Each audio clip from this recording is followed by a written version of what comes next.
Hi again, everyone. I'm Ollie Matthews. This is the Narcissistic Resistance. And this resistance video is sponsored by contribution from Adele. And this is Adele from The Narcissist Would Rather Die Than Treat You Right, and The Narcissist Life is a Train Wreck. Here's her story. Dear Ollie, I watched your video about how your mother tried to kill you and denied you care when you had mono. Oh, wow. Yeah, that's an old one. You know, I'm a Jets fan, and our quarterback, Sam Darnold, came down with mono. At the beginning, he missed a bunch of time, and I knew how serious that was because when I had mono when I was 18, it's a story in and of itself. But basically, my mother denied me being sick for the entire weekend, and this was Super Bowl weekend, 1991, Giants-Buffalo. Scott Norwood missed the field goal. And by that Monday, I was so delirious, in so much pain, and didn't know where, like, I was choking. I couldn't breathe. My throat was swollen so bad. It's the sickest I ever been. It's the most intense sore throat that you will ever encounter. To the point where my voice never really recovered from it. Part of the reason why my voice is so gravelly was that mono being like that throat infection.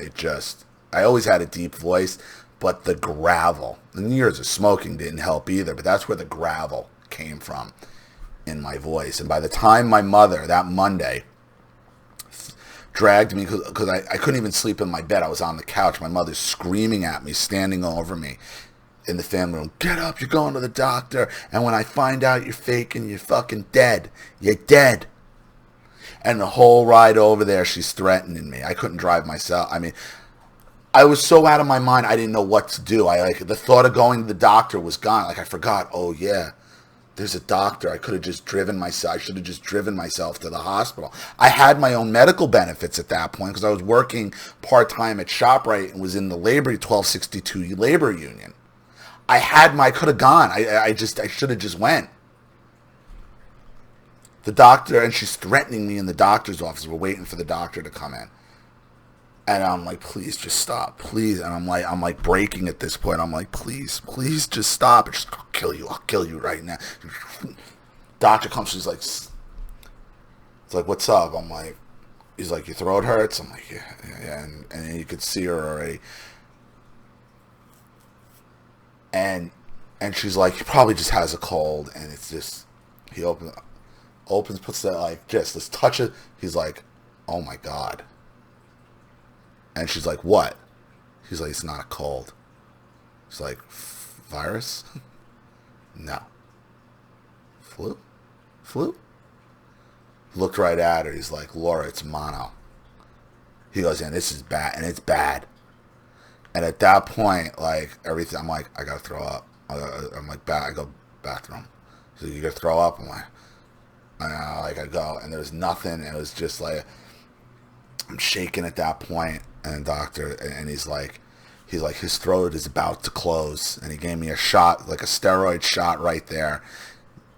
He's like, I should call. He's like, if you can't breathe, you got to take him to the hospital. And she's like, oh my God, I'm so sorry.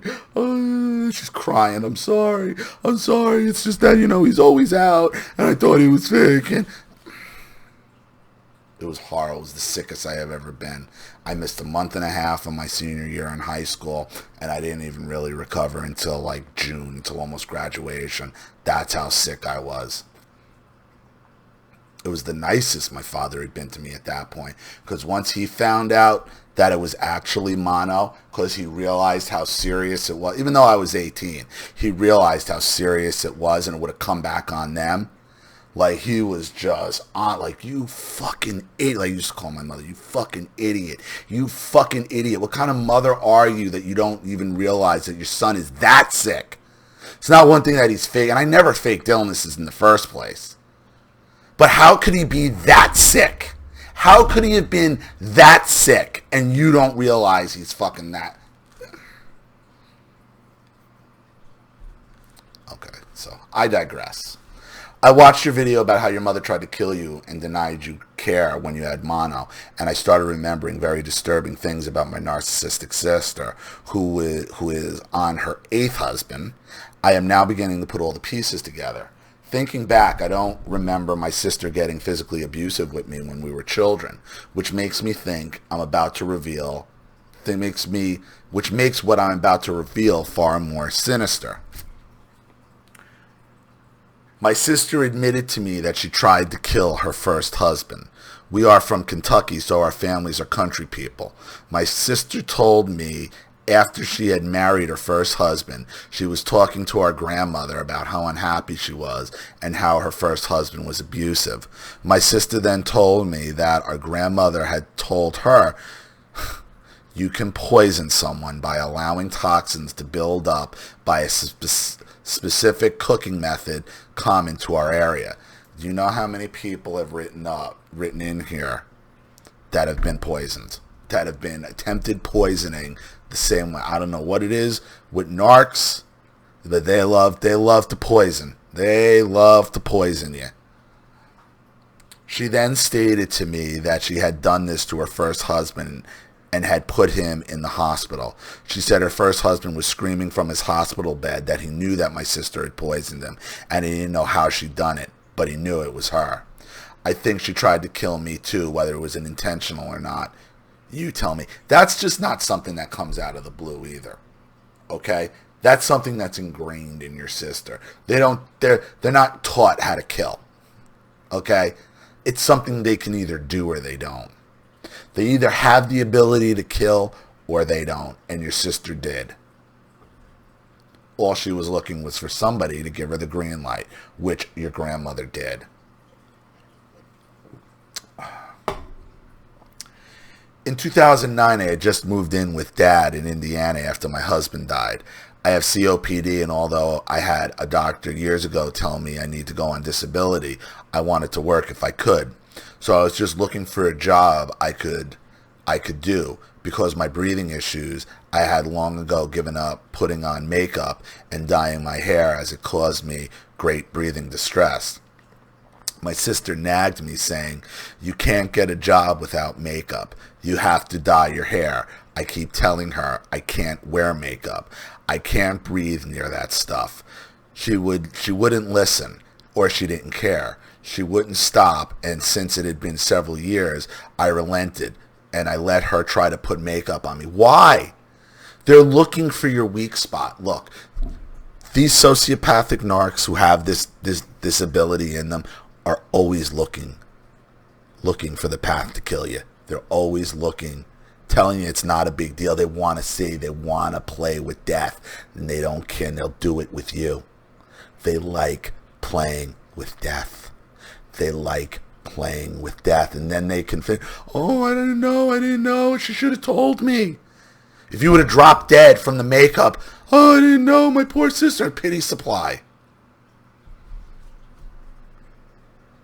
It's almost like in Munchausen's when mothers poison their children, like in The Sixth Sense. I immediately had an instant breathing distress the moment to point I was unable to speak. The second incident occurred after the first. She already knew I had severe breathing issues and saw the results of what any kind of chemical did to me. Had she moved in with me and Dad in between one of her marriages, she had moved in with me and Dad in between one of her marriages, I don't remember which one, and bought some paint. She said she wanted to paint the kitchen and the hallway. I told her very clearly in front of Dad, you can paint if you want to, but I can't be here when you do it, and even several hours afterwards. Just let me know and I'll arrange to be gone. She looked at me with a look like I was something on the bottom of her shoe. But she said, okay, you never tell them. You never tell them, because then they're going to chance it. They're going to roll the dice with your life just because they can. Just to see what happens, just for the fuck of it. Just for the fuck of it. They don't care. They don't care. Your sister's dangerous. You don't marry 8 fucking dudes and not be. I went to bed that night and woke up at 2 a.m. gasping for air, barely able to speak. She was trying to kill you in your sleep. She was trying to kill you in your sleep. I come out of the hallway and she's painting the walls at 2 in the morning. I couldn't even fight with her. I didn't have enough air to speak. I just had to get some clothes on and get out of there as fast as possible and sit in a Waffle House for a couple hours. Dad gave her hell about it, yelling at her. She can't breathe around paint there, but there was nothing but blankness on her face. No emotion. She didn't care. She was in executioner mode. She was in executioner mode. Don't tell them what your weakness is. That puts the narc in executioner mode. She then later brought up this incident and said the only reason I had left that night was so I could go to the Waffle House and get a waffle because of my eating problem. Fast forward to a few months ago when I was walking with her at the YMCA. She says to me, "We need to dye your hair." Fuck you, bitch. Go drown that bitch in the pool. You're at the Y, go drown that bitch in the pool. And then this is what these chemicals, and hold her underwater and let her know. This is what happens when you put chemicals around me, and she knows this. The executioner will continue to come around until she gets her task done. This is a Terminator. This is a Terminator. Your sister is a Terminator. She will not stop until she kills you, until she kills somebody.